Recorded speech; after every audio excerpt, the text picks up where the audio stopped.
আপনারা কিছুদিন আগে দেখেন নাই আমাদের একজন সংসদ সদস্য নাম হচ্ছে হানজালা, উনি যখন সংসদ থেকে বের হচ্ছিল তখন তাকে কি বলা হচ্ছিল? জঙ্গি যাচ্ছে, জঙ্গি যাচ্ছে। কেন? এটাকে ড্রেস কোড করা হয়েছে, মানে পরিচয়। সন্ত্রাসবাদের পরিচয় হচ্ছে মাথায় টুপি আর মাথায় পাগড়ি, মাথায় পাগড়ি অথবা টুপি এবং মুখে দাঁড়িয়ে পরিচিত করা হয়েছে এই জিনিস দিয়ে। আর একটা পয়েন্টে আসি, আপনাদের এই স্কুলে এই কলেজেই যদি আগামীকাল অনুষ্ঠান হয় 16ই ডিসেম্বরের অথবা স্বাধীনতা দিবসে, তাহলে সেই দিবসে যদি রাজাকার কাউকে বানানো হয়, তাহলে সেই রাজাকারের মাথায় কি থাকবে বলেন তো? টুপি থাকবে। মুখে কি থাকবে? দাড়ি থাকবে। যদিও মুক্তিযুদ্ধে যারা রাজাকার ছিল তাদের দাড়ি ছিল মুখে আর মাথায় টুপি ছিল কিনা সেটা নিয়ে ইতিহাসের বিস্তারিত আলোচনা করা যাবে, সেটা নিয়ে এখানে বসেও 1 ঘন্টা লেকচার দেওয়া যাবে। সেটা নিয়ে যারা রাজাকার বলতে দাড়ি টুপি বানিয়েছে তাদেরকে ইতিহাস বলে ধুয়ে দেওয়ার মতো দলিল আদিল্লা আছে আমাদের কাছে, বলা যাবে, সেটার কথা আমরা বলছি না। কিন্তু তারা যখন রাজাকার বলে পরিচিত করতে চেয়েছে, রাজাকারকে যখন সংজ্ঞায়িত করতে চেয়েছে, রাজাকারের যখন ডেফিনেশন দিয়েছে, তখন সেই ডেফিনেশনটা কি দিয়েছে বলেন তো? মাথায় টুপি এবং মুখে দাড়ি। তাহলে একটা জিনিসকে আপনি কি বলে সংজ্ঞায়িত করছেন আর একটা জিনিসকে আপনি কি বলে ডেফিনেশন দিচ্ছেন, এটা অনেক গুরুত্ব রাখে। টুইন টাওয়ারে হামলা হওয়ার পরে পৃথিবীতে সন্ত্রাসবাদের আলোচনা শুরু হলো। পৃথিবীতে সন্ত্রাসবাদের আলোচনা টিভি চ্যানেল টকশোগুলোতে অনেক বেশি হওয়া শুরু হলো। আচ্ছা, তখন সন্ত্রাসবাদের পরিচয় কি ছিল বলতে পারবেন? বা সন্ত্রাসবাদকে কি বলে পরিচিত করা হয়েছিল সেটা কেউ জানেন? না। তখন সন্ত্রাসবাদকে পরিচিত করা হয়েছিল সন্ত্রাস মানে মাথায় টুপি আর মুখে দাড়ি। বুঝতে পারেননি মনে হয় আমার কথা। সন্ত্রাস করা মানে কি? একজন মানুষকে ভয় দেখানো। সন্ত্রাস করা মানে একজন মানুষকে অন্যায়ভাবে হত্যা করা। সন্ত্রাস করা মানে একজন মানুষকে অন্যায়ভাবে গুলি করা।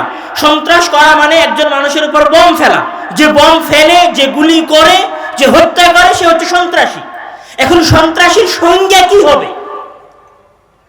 সারা পৃথিবীর সকল ইহুদি খ্রিস্টানেরা মিলে সন্ত্রাসীর সংজ্ঞা নির্ধারণ করে দিল যে সন্ত্রাসীর সংজ্ঞা হচ্ছে মাথায় টুপি আর মুখে দাড়ি। তখন সারা পৃথিবীর সবাই মেনে নেওয়া শুরু করলো যে সন্ত্রাসী মানে মুখে দাড়ি থাকবে আর মাথায় টুপি থাকবে। এই জন্য যেখানেই মাথায় টুপি আর দাড়িওয়ালাকে দেখা যাবে সে হচ্ছে জঙ্গি। আমার কথা মনে হয় ধরতে পারছেন না। এখানে কলেজ, আমার ধারণা এখানে অনেক স্টুডেন্ট আছে এবং ছাত্ররা আছে, তারা হয়তো আমার কথা বুঝতে পারবে, আমি এতটুকু আশা করি। তাহলে কোন জিনিসকে সংজ্ঞায়িত করাটা অনেক গুরুত্বপূর্ণ। কে সংজ্ঞায়িত করছে এটা পরের বিষয়, কিন্তু সংজ্ঞাটা কি সেটা অনেক গুরুত্বপূর্ণ। যেমন ধরেন, যখন আপনাদের সামনে বলা হয়েছে আমেরিকা কে আবিষ্কার করেছে, তখন আমরা সবাই এক বাক্যে বলেছি যে কলম্বাস আবিষ্কার করেছে। বাস্তবিক কলম্বাস আবিষ্কার করেছিল কিনা সেটার বিরুদ্ধে অনেক দলিল আছে যে আমেরিকা কলম্বাস আবিষ্কার করে নাই। কিন্তু সংজ্ঞা যে কলম্বাস আমেরিকা আবিষ্কার করেছে, তখন আমরা সেটা মুখস্থ করে ফেলেছি। তো সংজ্ঞাটা অনেক গুরুত্বপূর্ণ, অনেক গুরুত্বপূর্ণ যে একটা জিনিসের সংজ্ঞা কি হবে।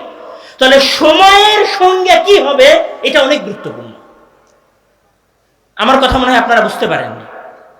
সময়ের সংজ্ঞাটা কি হবে এটা অনেক গুরুত্বপূর্ণ। আমি একজন মুসলিম, আমার কাছে সময়ের সংজ্ঞা কি, আর আমি একজন অমুসলিম, আমার কাছে সময়ের সংজ্ঞা কি, এটা অনেক গুরুত্বপূর্ণ। কেননা সংজ্ঞা যদি উলটপালট হয়ে যায় তাহলে আমার অ্যাকশন আলাদা হয়ে যাবে। এই সংজ্ঞার উপর ভিত্তি করে সময় কেন্দ্রিক মানুষের চিন্তা চেতনা পরিবর্তন হয়েছে। সর্বপ্রথম আধুনিক যে সময়, এই সময়ের সংজ্ঞা দেওয়া হয়েছে, আমি যদি বলি সর্বপ্রথম আধুনিক এই সময়ের সংজ্ঞা দেওয়া হয়েছে 1765 সালে। জোসেফ প্রিস্টলি তার বই এ চার্ট অফ বায়োগ্রাফির মধ্যে সময়ের সংজ্ঞা দিয়েছেন। উনি সময়কে কি বলেছেন? উনি বলেছিলেন যে সময় হচ্ছে একটি রৈখিক লাইন, একমুখী লাইন।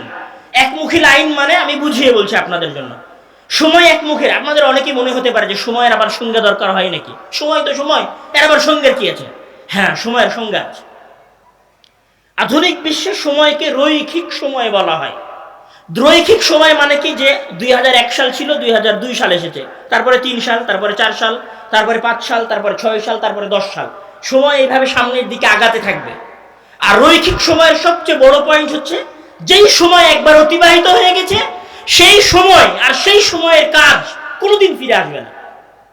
আবার বোঝেন, রৈখিক সময়ের মূল যেটা কথা সেটা হচ্ছে যে আমি যেই সময়ের মধ্যে আছি এই সময়টা যদি চলে যায় তাহলে এটা আর কোনোদিন কি আসবে না, ফিরে আসবে না। আমরা কি মনে করি যে আমরা যে সময়ের মধ্যে বসবাস করছি এই সময় একদিন কিয়ামতের মাঠে আমাদের সামনে উপস্থাপন করা হবে? এটা কি বিশ্বাস করেন? আপনি এই দুনিয়াতে যা কিছু করছেন এই সকল কাজের প্রতিদান মহান আল্লাহ তাআলা আপনাকে আখিরাতে দিবেন, এটা কি আপনি বিশ্বাস করেন? তাহলে সময়ের যে বর্তমান সংজ্ঞা, এই সংজ্ঞার সাথে আমাদের বিশ্বাসের সংঘর্ষ আছে। আমি সংঘর্ষটাকে আগে স্পষ্ট করব। এখন যখন সময়ের সংজ্ঞা এটা দাঁড়ালো সারা পৃথিবীর মানুষের মাঝে, সময়ের যখন এইটাই সংজ্ঞা হয়ে গেল যে 2001 সাল, তারপরে 2 সাল আসবে, তারপরে 3 সাল আসবে, তারপরে 4 সাল আসবে, 5 সাল আসবে, 26 সাল, তারপরে 27 সাল, তারপরে 30 সাল আসবে, সময় আসবে চলে যাবে। সুতরাং কি করো? সময়টাকে উপভোগ করো। এই সময় চলে যাবে, এটা আর কোনোদিন ফিরবে না। এই জন্য তুমি সময় কি করো? তোমার নিজের মতো করে উপভোগ করো। সময়কে যখন নিজের মতো করে উপভোগ করার কথা হয়েছে তখন এখানে মানুষ 3 ভাগে ভাগ হয়ে গেছে। আবার বলছি, একটু একাডেমিক কথা হবে হয়তো, আসলে আমি আব্দুল্লাহ ভাইদের মতো অত জাদরেল কথক না, আমার ছোট ভাই আব্দুর রহিমের মতো অত বড় বক্তা না, আর আমি আব্বুর মতো সাজিয়ে গুছিয়ে কথা বলতে পারি না। আমার কথা একটু একাডেমিক হবে, হয়তো একটু বুঝতে সমস্যা হবে, তারপরেও বোঝার চেষ্টা করবে। যখন সময়ের এই সংজ্ঞাটা চলে আসলো যে সময় চলে যেতে থাকবে, এটা আর কোনোদিন ফিরবে না, এটা ক্রমবর্ধমান সামনের দিকে আগাবে, তখন মানুষের মাঝে 3টা শ্রেণী তৈরি হয়। এক শ্রেণীর মানুষ, যেই শ্রেণীর মানুষের আবির্ভাব হয় 1800 শতকের পরে শিল্প বিপ্লবের সময়। এই বিষয়ে এপি থপসন উনি একটা কথা বলেছিলেন, সেটা হচ্ছে যে সময় কাজের জন্য। তখন এক শ্রেণীর মানুষ মনে করলো যে সময় মানে সকাল 8টায় অফিসে যেতে হবে, 5টায় অফিস থেকে বের হতে হবে, ওভার ডিউটি দিয়ে হলেও টাকা ইনকাম করতে হবে, মানে জীবনকে কাজের মধ্যে ফেলে দিতে হবে। তখন এক শ্রেণীর মানুষ প্রো লেভেলের কর্মচারী হয়ে গেল। এরা কিচ্ছু বোঝে না, এরা শুধু অফিস বোঝে, এরা পরিবার বোঝে না, সন্তান সন্ততি। আপনি দেখবেন এরকম মানুষ আছে, ঈদের আগের দিন সন্ধ্যা পর্যন্ত কাজ করতেছে, কেন? ওভার ডিউটি করলে সে টাকা পাবে। তখন এক শ্রেণীর মানুষ মনে করলো যে সময় মানে কাজ করতে হবে, সময় মানে শ্রম দিতে হবে, সময় মানে এখানে আমার শরীরের কোনো হক নাই, এখানে আমার পরিবার পরিজনের কোনো হক নাই, এখানে আমার স্ত্রী সন্তানের কোনো হক নাই, কোনো কিছুর কোনো হক নাই। কিন্তু ইসলাম কি বলছে? যে ওয়ালি জাসাদিকা আলাইকা হাক্কুন, ওয়ালি আহলিকা আলাইকা হাক্কুন, ওয়ালি আইনিকা আলাইকা হাক্কুন, মানে আপনার চোখের আপনার উপর হক আছে, আপনার শরীরের আপনার উপর হক আছে, মানে আপনার শরীর আপনার উপর অধিকার রাখে যে আপনি শরীরকে অতিরিক্ত খাটাতে পারবেন না, আপনি আপনার চোখকে অতিরিক্ত খাটাতে পারবেন না। কিন্তু আধুনিক বিশ্ব কি বলল? আরে এটা হচ্ছে কাজের সময়, কাজ করো। কেন বলল? আপনি যখন কাজ করবেন, ধরেন আপনি 5,000 টাকা উপার্জন করতেন, আগামী মাসে 20,000 টাকা উপার্জন করবেন, ওই 20,000 টাকা কোথায় গিয়ে খরচ করবেন? ওই 20,000 টাকা ওখানেই খরচ করবেন যার কোম্পানিতে আপনি কাজ করছিলেন। বুঝতে পারেননি মনে হয় কথা। ধরেন আপনি যদি এতদিন পর্যন্ত 5,000 টাকা ইনকাম করছিলেন, আপনার কাছে ফোন ছিল 10,000 টাকা, আপনি যখন 20,000 টাকা ইনকাম করা শুরু করলেন তখন আপনার ফোনটা হয়ে গেল 15,000 টাকার। তো ওই যে 20,000 টাকা অতিরিক্ত সময় দিয়ে আপনি ইনকাম করলেন, তারপরে যে টাকাটা কামালেন ওই টাকাটা আবার কার পকেটে চলে গেল? যে আপনাকে বলছিল যে ওভার টাইম করো তাহলে বেশি টাকা পাবা, তার পকেটে চলে গেল। ধরেন আপনি ঢাকা শহরের বড় গার্মেন্টসে চাকরি করেন, ওভার টাইম আপনি দিয়েছেন 8 ঘন্টার জায়গায় 16 ঘন্টা। 16 ঘন্টা ডিউটি দেওয়ার পরে আপনি কোথায় গেছেন? শোরুমে গেছেন কাপড় কিনতে, আপনার স্ত্রী, আপনার সন্তান, আপনার বাবা মা, আপনার ভাই বোনের ওই কাপড় কেনার টাকাটা কোথায় চলে গেছে? ঘুরে ফিরে আপনার মালিকের কাছে, আপনার কোম্পানিতে। মানে আপনাকে যত বেশি খাটানো যাবে আধুনিক বিশ্ব বা আধুনিক বিশ্বের মালিকেরা তত বেশি ধন সম্পদশালী হবে। বুঝতে পারেননি মনে হয় কথা। মানে আপনি যত বেশি আপনাকে ধ্বংস করবেন, আর আপনি যত বেশি আপনাকে ধ্বংস করে আপনি যদি 8 ঘন্টার জায়গায় 16 ঘন্টা ডিউটি দেন, আপনার মনে হবে 16 ঘন্টা ডিউটি দিয়ে টাকা আমার পকেটে ঢুকছে না, টাকা আপনার পকেটে এই দিক দিয়ে ঢুকছে আর এই দিক দিয়ে বের হয়ে যাচ্ছে। আপনি বুঝতে পারছেন না? তাহলে এক শ্রেণীর মানুষ হয়ে গেল যারা চরম লেভেলের অফিস কেন্দ্রিক, সময় কেন্দ্রিক হয়ে গেল। আর এক শ্রেণীর মানুষ কি করলো? যারা মনে করলো যে সময় মানেই টাকা, মানে সময়ের প্রতি সেকেন্ডে প্রতি মিনিটে টাকা উপার্জন করতে হবে। মানে প্রতি সেকেন্ড বললে ভুল হবে, প্রতি ন্যানো সেকেন্ডে, মানে সেকেন্ডের চাইতে ছোট সময়, সেকেন্ডের চাইতেও ছোট সময়ে টাকা ইনকাম করতে হবে। এই জন্য তাদের কাছে সময়ের সংজ্ঞা কি? সময়ের সংজ্ঞা হচ্ছে মানি। সময় মানেই মানে।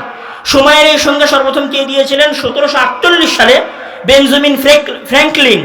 উনি advice to a young tradesman, এই বক্তব্যের মধ্যে উনি সর্বপ্রথম এই কথা উচ্চারণ করেছিলেন যে remember the time is money, তোমরা এটা স্মরণ করে রাখো, সময় মানে টাকা। তখন আর এক শ্রেণীর মানুষ, মানে আমাদের সমাজের দ্বারা ধনুকেবেদ ইলন মাস্কের মতো ব্যক্তিরা, আরো তার মতো যারা বড় বড় ব্যবসায়ী আছে, এরা মনে করলো কি জীবন মানে যতক্ষণ বেঁচে আছি হাজার হাজার কোটি টাকা উপার্জন করতে হবে। তখন এরা আর হালাল হারাম বাছা শুরু করলো না। তো তখন এরা মনে করা শুরু করলো না যে কোনটা বৈধ আর কোনটা অবৈধ পথ। তখন এরা আর পার্থক্য করা শুরু করলো না। তখন এরা মনে করলো যে কোনো উপায়ে টাকা উপার্জন করতে হবে। তখন এরা মনে করলো মানুষ খুন করে হলেও টাকা উপার্জন করতে হবে।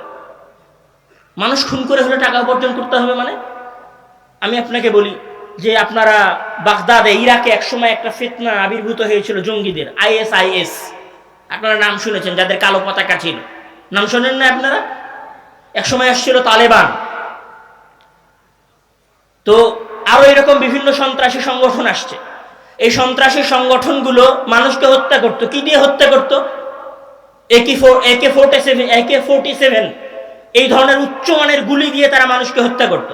স্নাইপার রাইফেল ইউজ করতো, তারা রকেট লঞ্চার ইউজ করতো। আমরা মুসলিমেরা কি রকেট লঞ্চার আবিষ্কার করি, তৈরি করি? কয়টা মুসলিম দেশ অস্ত্র আবিষ্কার করে, অস্ত্র তৈরি করে? কয়টা মুসলিম দেশ? ইরাকে সাদ্দাম হোসেন যতদিন ক্ষমতায় ছিলেন, সাদ্দাম হোসেন কয়টা রাইফেল তৈরি করে রেখে যেতে পেরেছিলেন?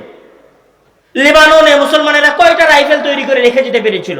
আপনি যদি খোঁজ নেন, এই পৃথিবীর সবচেয়ে বড় বড় অস্ত্রের কোম্পানিগুলোর মালিক কারা? ইহুদিরা, খ্রিস্টানেরা, আমেরিকা। সব বড় বড় অস্ত্রের কোম্পানি হচ্ছে আমেরিকা। তাহলে ওই অস্ত্র তৈরি হয় আমেরিকায়, আর ওই অস্ত্র ব্যবহার হয় কোথায়? আফগানিস্তানে, ইরাকে। ওই অস্ত্র ব্যবহার হয় কোথায়? লেবাননে। তাহলে ওই অস্ত্র বিক্রি করে হলেও কি করতে হবে?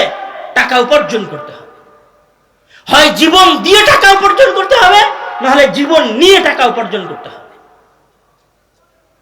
আপনারা দেখেন না, নোবেল প্রাইজের নাম শোনেন নাই? ওরা আবিষ্কার করলো যে ওরা বম মেরে মানুষ মারবে।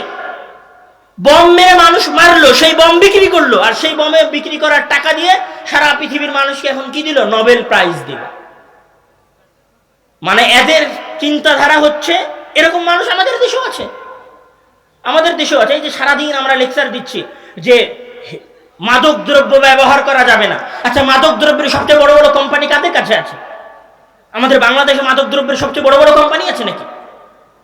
আমাদের কাছে মাদক দ্রব্যের সবচেয়ে বড় বড় কোম্পানি তো নাই। আমরা বেয়ার উৎপাদন করি না,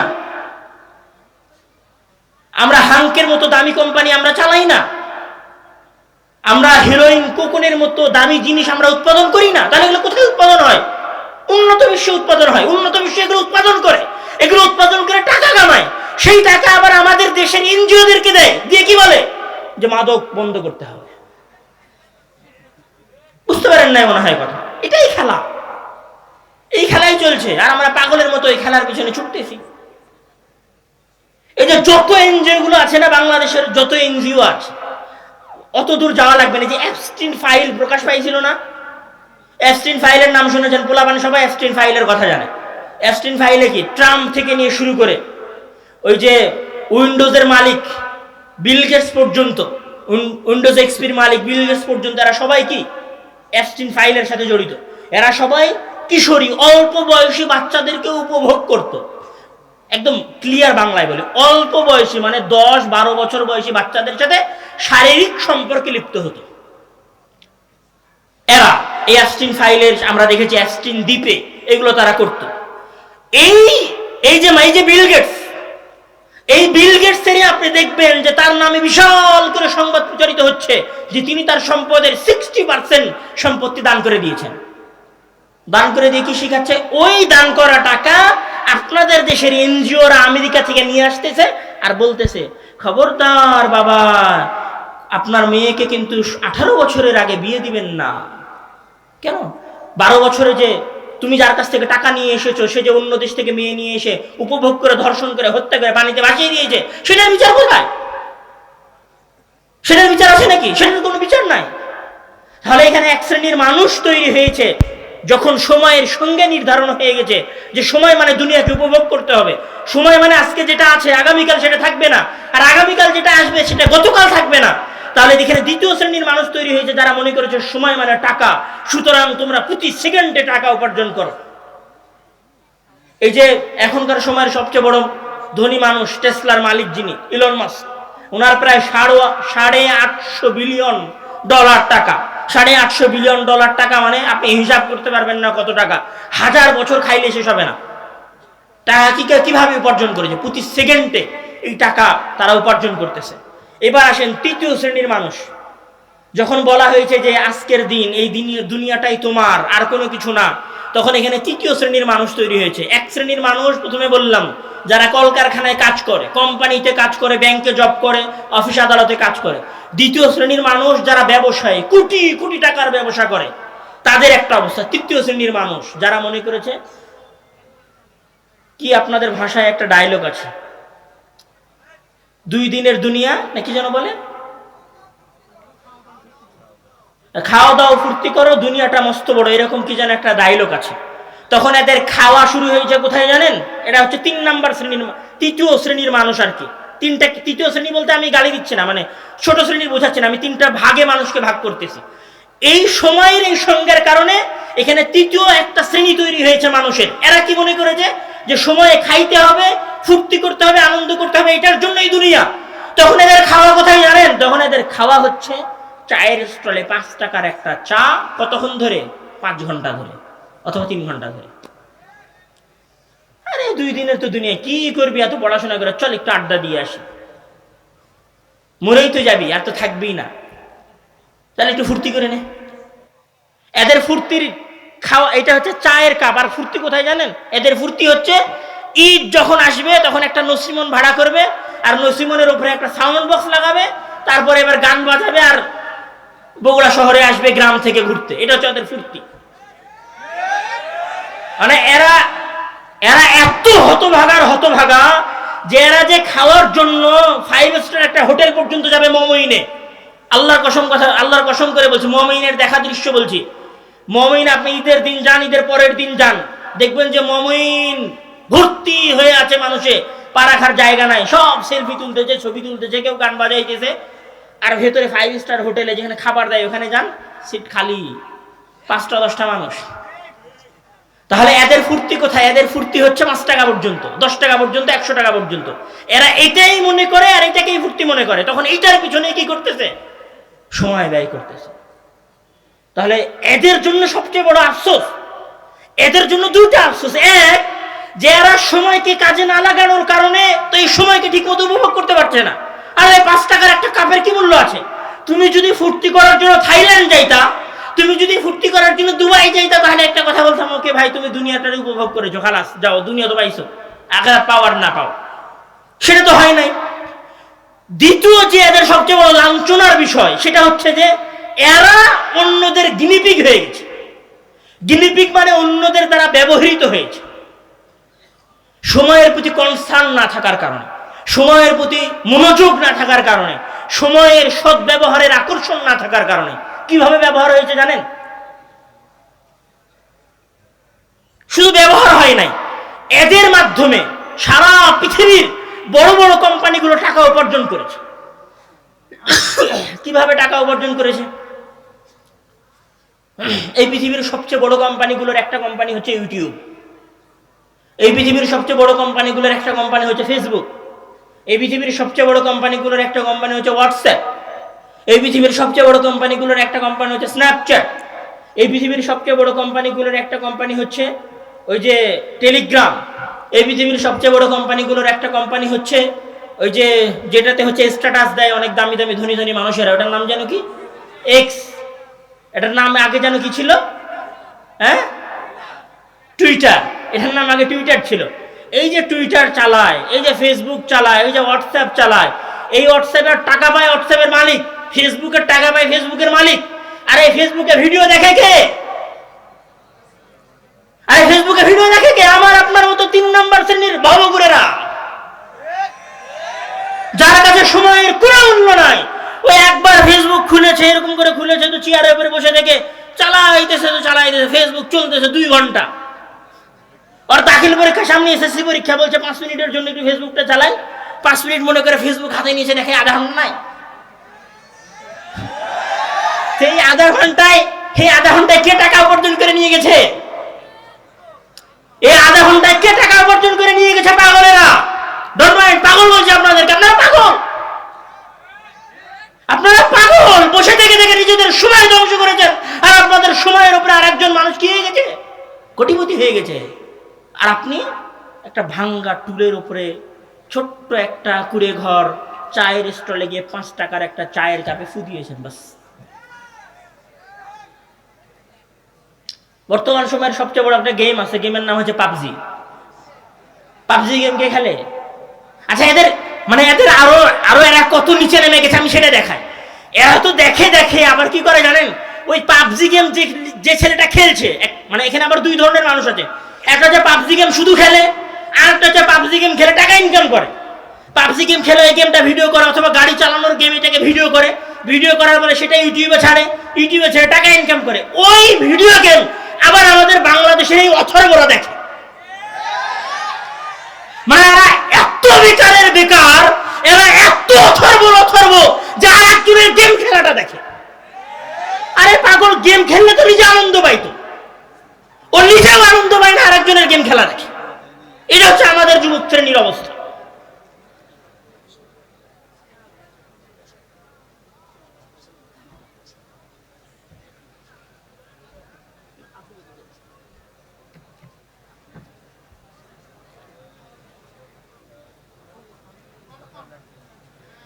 এইটা হচ্ছে আমাদের যুবক শ্রেণীর অবস্থা। এই জন্য এখানে কি হয়েছে জানেন? আচ্ছা, আপনি যে ইউটিউব আছে না, ইউটিউবে এখন ব্লগার আবিষ্কার হয়েছে। ব্লগার কি?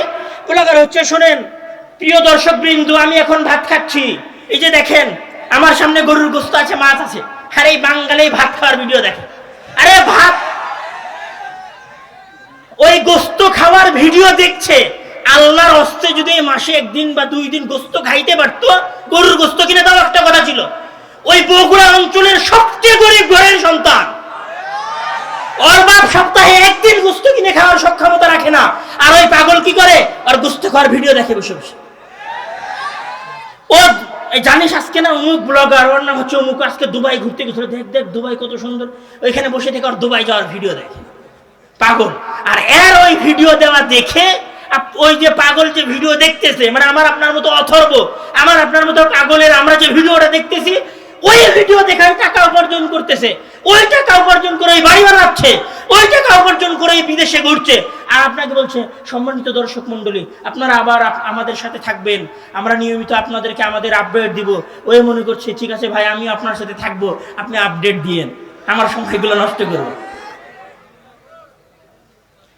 এখানে আরো একটা জিনিস বোঝেন, শুধু হাসির জন্য বলছি না, বাস্তব কথা বলছি, আফসোস করার জন্য। সেটা হচ্ছে যে আপনি মনে করতেছেন যে আসলে শুধু আপনি যে সময় নষ্ট করবেন ইউটিউব, ফেসবুকে, হোয়াটসঅ্যাপের পেছনে, এই জন্য এগুলো আবিষ্কার করা হয়েছে।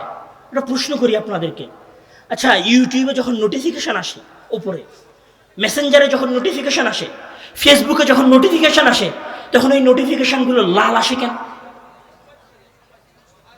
এক্স, হোয়াটসঅ্যাপ, ফেসবুক, এদের সবার কালার সবুজ কেন? আপনি দেখবেন মজার বিষয়, ইউটিউবে যান আপনি, ইউটিউবে ওপর থেকে নিচের দিকে, মানে এরকম করতে হয়, মানে ওপরের দিকে ঠেলতে হয়, তাহলে স্ক্রিন ওপরের দিকে যায়। আচ্ছা এরকম হয় না কেন? মানে একটা হচ্ছে আমি এরকম করতেছি, ওপরের দিকে পাঠাই দিছি, এরকম হয় না কেন?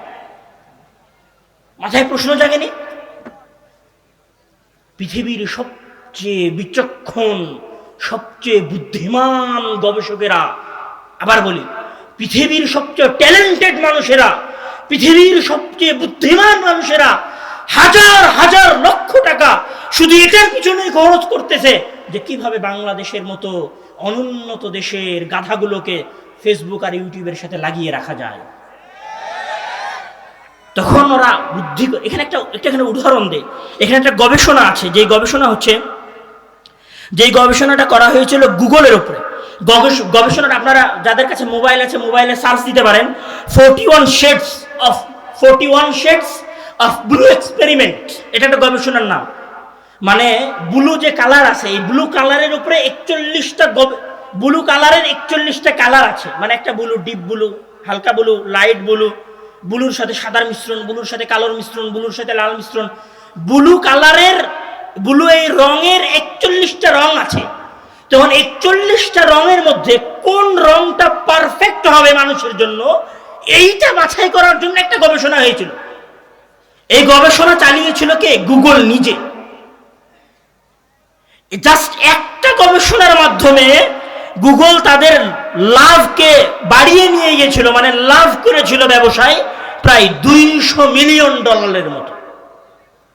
জাস্ট একটা কালার, যে গুগলের কালার কি হবে এটা নির্ধারণ করা, মানে একটা কালার নির্ধারণ করে তারা $200 মিলিয়ন লাভ করেছে। মানে আপনি যে ফেসবুকটা চালাচ্ছেন, ফেসবুকের যে কালার, ফেসবুকের যে স্ক্রলিং সিস্টেম, এটা দুনিয়াতে এমনি এমনি আসে নাই, এটা গবেষণা করে এসেছে, শুধু আপনার সময় ধ্বংস করার জন্য, আপনার সময়কে নষ্ট করার জন্য।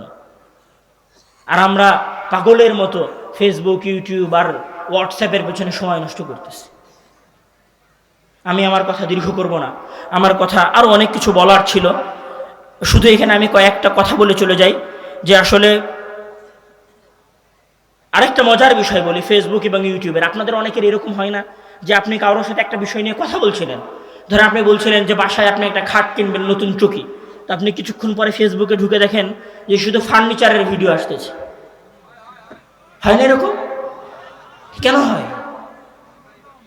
এইটার উপরে নেটফ্লিক্স আছে, আপনাদের হয়তো অনেকের বাসায় নেটফ্লিক্স আছে। নেটফ্লিক্স একটা ডকুমেন্টারি আছে, ডকুমেন্টারির নাম হচ্ছে দ্য সোশ্যাল ডিলেমা। কোনো সময় গিয়ে ওই ডকুমেন্টারিটা দেখিয়ে, ওই দ্য সোশ্যাল ডিলেমা ডকুমেন্টারিতে সিলিকন ভ্যালির সাবেক প্রকৌশলী উনি একটা কথা বলেছিলেন যে ফেসবুক, ইউটিউব এই সিস্টেমগুলোর একটা অ্যালগোরিদম, এটা সুনির্দিষ্ট অ্যালগোরিদম আছে। এই অ্যালগোরিদমটা নির্ধারণ হয় কিসের ভিত্তিতে? গোয়েন্দাগিরির উপর ভিত্তি করে। মানে এই মোবাইল আমাদের কথা শোনে, আপনার কম্পিউটার আপনার কথা শোনে, সুতরাং আপনি যা বলেন আপনার আকর্ষণ, আপনার আগ্রহ ওরা অনুসন্ধান করে। আপনার আকর্ষণ আর আপনার আগ্রহ অনুসন্ধান করার পরে ওই ধরনের ভিডিওগুলো খালি আপনার ইউটিউবে আসে। আপনি দেখবেন আপনার ইউটিউবে গানের ভিডিও আসতেছে, আলেম ওলামার আওয়াজ আসতেছে না, কম। বুঝতে হবে যে আপনি গান নিয়ে কোনো সময় সার্চ দিয়েছিলেন, যেটা একটা বিশাল গোয়েন্দাগিরি আপনার উপর হচ্ছে। আমার সব শেষের যেটা কথা, আরো অনেক কিছু কথা এখানে বলার ছিল, আমি বলছি না, প্রায় রাত 12টা বেজে গেছে। আপনাদের সাথে আজকের এই সংক্ষিপ্ত আলোচনার যেটা শেষ কথা, সেই শেষ কথা হচ্ছে এই মোবাইল, এই ইউটিউব, এই ফেসবুক, এই টেলিগ্রাম, এই টুইটার, এগুলোর আবিষ্কার করা হয়েছে শুধুমাত্র আপনার সময় ধ্বংস করার জন্য। ফেসবুকের মালিক ধনী তখনই হবে যখন আপনি ওইটাতে সময় দিবেন। আপনি যদি সময় নাই দেন, ফেসবুকে তো চলবে না। তাহলে ফেসবুকের ব্যবসায় হচ্ছে আপনার সময়ের উপরে, মানে আপনার সময়টা আরেকজনের কাছে পণ্য, সেটা সে বিক্রি করতেছে বাজারে, সেই বাজারে বিক্রি করার মাধ্যমে সে টাকা উপার্জন করতেছে। আপনি আরেকজনের কাছে ব্যবহার হচ্ছেন কোনো প্রকার ফায়দা ছাড়াই, আপনার নিজের কোনো উপকার ছাড়াই আরেকজন মানুষ আপনাকে ব্যবহার করছে।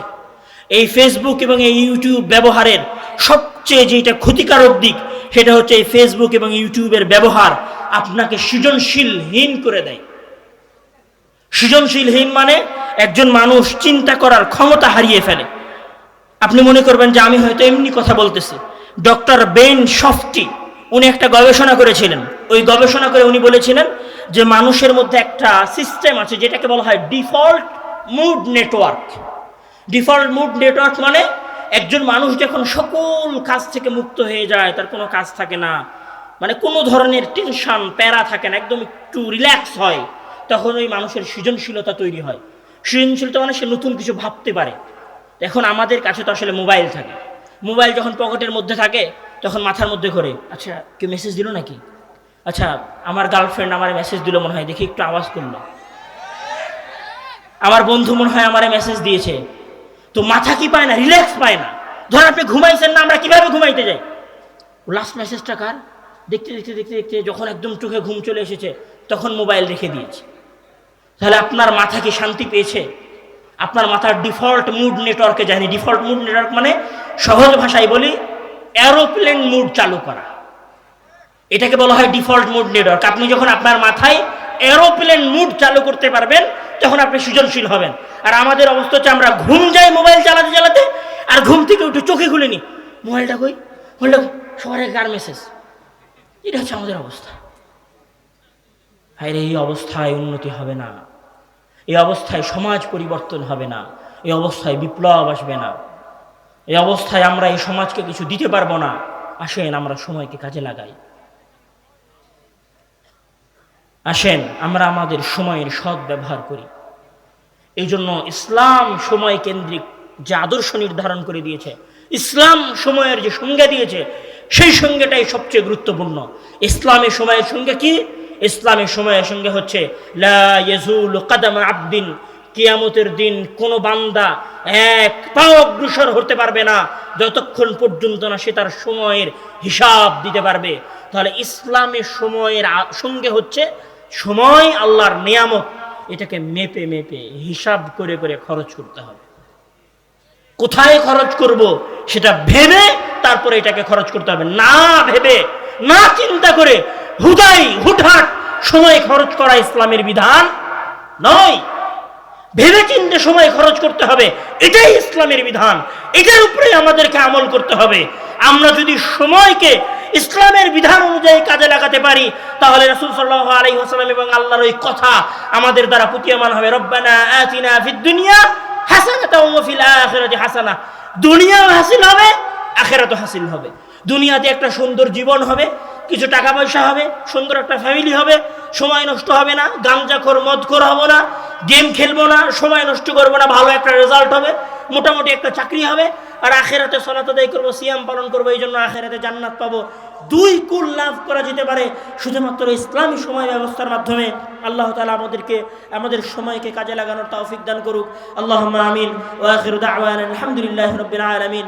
আসসালামু আলাইকুম ওয়া রাহমাতুল্লাহি ওয়া বারাকাতুহু।